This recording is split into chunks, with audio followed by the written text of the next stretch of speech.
When it comes to game development, one of the major subjects that I've always been concerned with is this argument over gameplay versus graphics. There have always seemingly been these two major camps of gamers, especially since the advent of the PlayStation 2 and Xbox consoles, about this argument over whether or not graphics are more superior to gameplay when it comes to the gaming experience. I mean, I remember growing up and my friends coming to me after school with a new game trailer and saying, "Bro, look at those graphics." Even today, the first thing that you notice about a game when it's released is, "Wow, this game looks good," or "Man, this game looks bad." For me, graphical fidelity and overall aesthetic cohesion is an important part of the gaming experience, but what stands supreme is absolutely always going to be gameplay.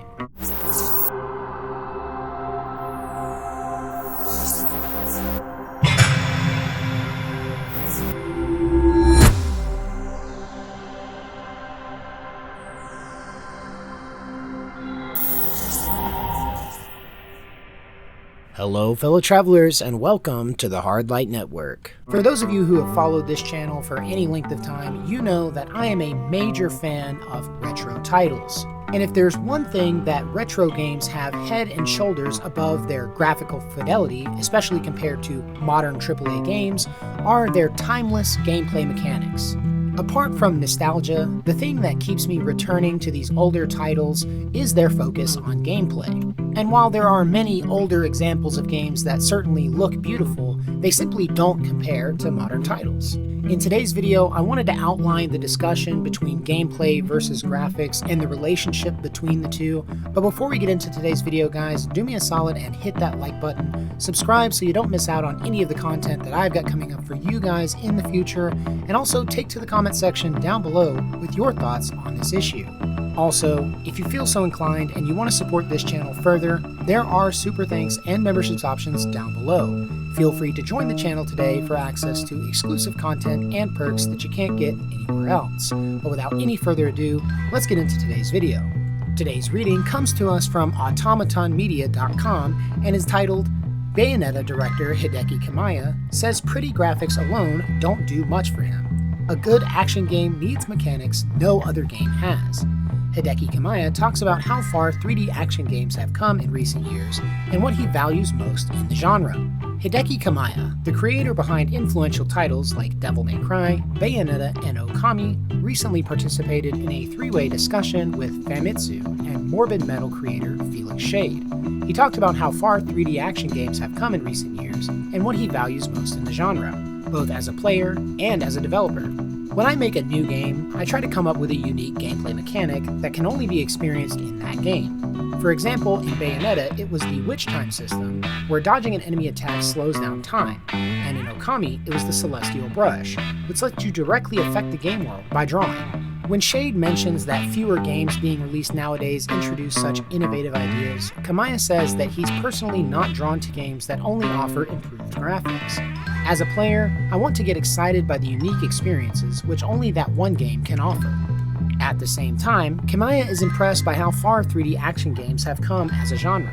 Until not too long ago, there weren't many 3D action games around, but recently there have been a lot of stylish combo-based action titles. I think that's a result of growing demand, and as someone who wants to make that kind of action game one day, it makes me happy to see. Given that Kamiya built his expertise through numerous projects during his years at Capcom and Platinum Games, he says he's surprised with the ability of recent studios to suddenly come out with high-quality titles like Morbid Metal, Stellar Blade, or Lost Soul Aside. It's amazing to me to see someone can just start making a game and end up with something of that quality. And honestly, some of the most amazing titles that have stuck with me the longest in the core of my nostalgic memory have been games like this. Another Hideki Kamiya game would be Viewtiful Joe. The gimmick of controlling time in Viewtiful Joe is so well implemented that it sticks out and stands head and shoulders above many modern titles. And I honestly say this as someone who's not a major fan of 2D beat-em-up platformers. Viewtiful Joe was such an amazing, unique experience that I stepped outside of my typical gameplay routine just to experience it.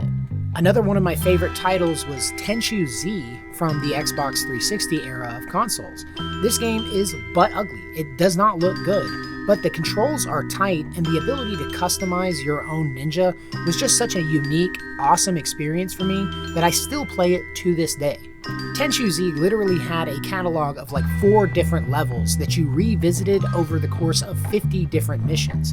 It was full of reused assets and reused locations, character models, and enemy NPCs. The voice acting was not the best, and honestly, like I said, the game was butt ugly. But at the end of the day, there was a charm to it that most modern games simply don't have. Another developer who's absolutely legendary for this gameplay-first style of development is none other than Hideo Kojima. His approach to game development is a process that he calls multi-process storytelling. Kojima's philosophy around game development is that every aspect of the game should work in tandem to create a holistic experience. For example, in his tactical espionage shooter franchise, Metal Gear Solid, rain is not simply a background environmental detail, it actually has gameplay implications. A heavy rainstorm will lower visibility of enemy combatants, and the sound of the rain will actually cover up the sound of your footsteps as you traverse the level. Every single minute detail of the game's design actually has a tangible effect on gameplay, and it's what contributes so much to its replayability. Above even his more recent titles, I think that Metal Gear Solid 3 is my favorite game of all time for this reason. Of course, I could provide a nearly endless list of titles that fit this description. Dark Cloud 2 on the PlayStation 2 is a game with so much depth, especially for the time of its release, that you could miss entire sections of the game without feeling like you've missed out on anything at all.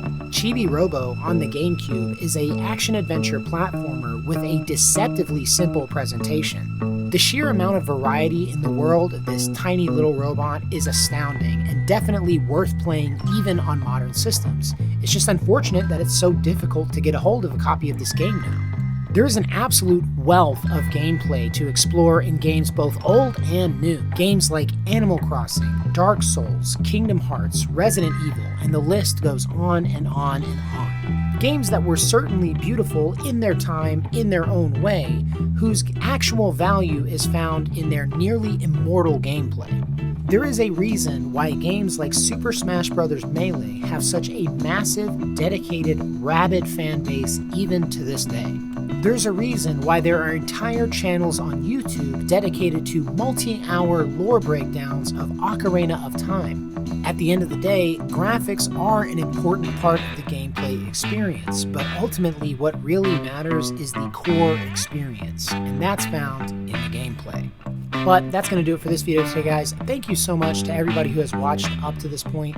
If you like this video, leave a like, and don't forget to subscribe so you don't miss out on any of the content that I've got coming up for you guys in the future.